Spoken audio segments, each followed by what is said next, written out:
আসসালামু আলাইকুম প্রিয় দর্শকবৃন্দ, আজকে আপনাদের জন্য নিয়ে এসেছি গণপ্রজাতন্ত্রী বাংলাদেশ সরকার স্বাস্থ্য ও পরিবার কল্যাণ মন্ত্রণালয়ের একটি গুরুত্বপূর্ণ নিয়োগ বিজ্ঞপ্তির বিস্তারিত খবর।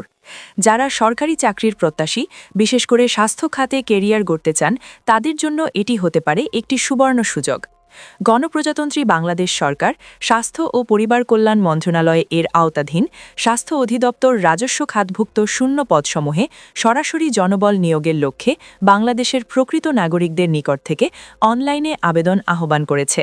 বিস্তারিত তথ্য পাওয়া যাবে অফিসিয়াল ওয়েবসাইট www.mohfw.gov.bd এবং www.dghs.gov.bd এ।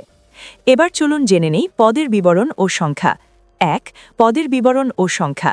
পদের নাম স্বাস্থ্যকর্মী, হেলথ ওয়ার্কার। পদ সংখ্যা ৩১৭০টি। শিক্ষাগত যোগ্যতা ও অভিজ্ঞতা। স্বীকৃত বোর্ড হতে এইচএসসি বা সমমান পরীক্ষায় উত্তীর্ণ হতে হবে। সংশ্লিষ্ট ক্ষেত্রে অভিজ্ঞতা সম্পন্ন প্রার্থীদের অগ্রাধিকার দেওয়া হবে। দর্শকবৃন্দ, একসাথে ৩১৭০টি পদে নিয়োগ সত্যি একটি বড় সুযোগ, বিশেষ করে যারা এইচএসসি পাশ করে দীর্ঘদিন ধরে সরকারি চাকরির অপেক্ষায় আছেন, তাদের জন্য এটি অত্যন্ত গুরুত্বপূর্ণ একটি সার্কুলার। এবার জেনে নেই আবেদনের সময়সীমা। ২. আবেদনের সময়সীমা। অনলাইনে আবেদনপত্র পূরণ ও পরীক্ষার ফি জমাদানের সময়সূচি নিম্নরূপ। আবেদন শুরু ১৯ ফেব্রুয়ারি ২০২৬ সকাল ১০টা। আবেদন শেষ ২০ মার্চ ২০২৬ বিকাল ৫টা। অর্থাৎ নির্ধারিত সময়ের মধ্যেই আবেদন সম্পন্ন করতে হবে। শেষ সময়ের জন্য অপেক্ষা না করে যত দ্রুত সম্ভব আবেদন সম্পন্ন করার পরামর্শ থাকছে। এবার আসি আবেদনের নিয়মাবলী সম্পর্কে। ৩. আবেদনের নিয়মাবলী। অনলাইন আবেদন। আগ্রহী প্রার্থীগণকে www.dghs.teletalk.com.bd ওয়েবসাইটের মাধ্যমে আবেদন ফর্ম পূরণ করতে হবে। আবেদন ফি।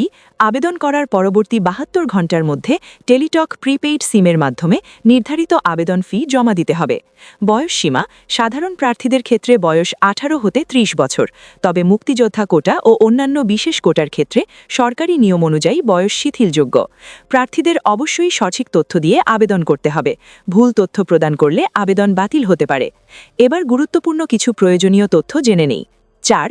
প্রয়োজনীয় তথ্যাবলী। আবেদন করার সময় প্রার্থীর রঙিন ছবি ৩০০x৩০০ পিক্সেল এবং স্বাক্ষর ৩০০x৮০ পিক্সেল স্ক্যান করে আপলোড করতে হবে। প্রবেশপত্র প্রাপ্তির বিষয়টি প্রার্থীর মোবাইলে এসএমএস-এর মাধ্যমে এবং ওয়েবসাইটে জানানো হবে। মৌখিক পরীক্ষার সময় সকল শিক্ষাগত যোগ্যতার সনদ ও প্রয়োজনীয় কাগজপত্রের মূল কপি প্রদর্শন করতে হবে। বিশেষ দ্রষ্টব্য: নিয়োগ সংক্রান্ত যে কোনো পরিবর্তন বা সংশোধনী সংশ্লিষ্ট কর্তৃপক্ষের ওয়েবসাইটে প্রকাশ করা হবে। কোনো প্রকার তদবির প্রার্থীর অযোগ্যতা হিসেবে বিবেচিত হবে। সুতরাং প্রিয় চাকরি প্রার্থীরা, এটি একটি বড় নিয়োগ বিজ্ঞপ্তি। স্বাস্থ্য খাতে কেরিয়ার গড়ার জন্য এখনই প্রস্তুতি শুরু করুন, সঠিকভাবে আবেদন করুন এবং সময় মতো ফি পরিশোধ করুন। এ ধরনের আরও গুরুত্বপূর্ণ সরকারি ও বেসরকারি চাকরির আপডেট পেতে আমাদের চ্যানেলটি লাইক, কমেন্ট ও সাবস্ক্রাইব করুন। আর অবশ্যই এই ভিডিওটি শেয়ার করে দিন আপনার বন্ধুবান্ধব ও আত্মীয় স্বজনদের মাঝে, যাতে তারাও এই গুরুত্বপূর্ণ নিয়োগ বিজ্ঞপ্তির খবরটি জানতে পারে। আজকের মতো এখানেই শেষ করছি। সবাই ভালো থাকবেন, সুস্থ থাকবেন। আল্লাহ হাফেজ।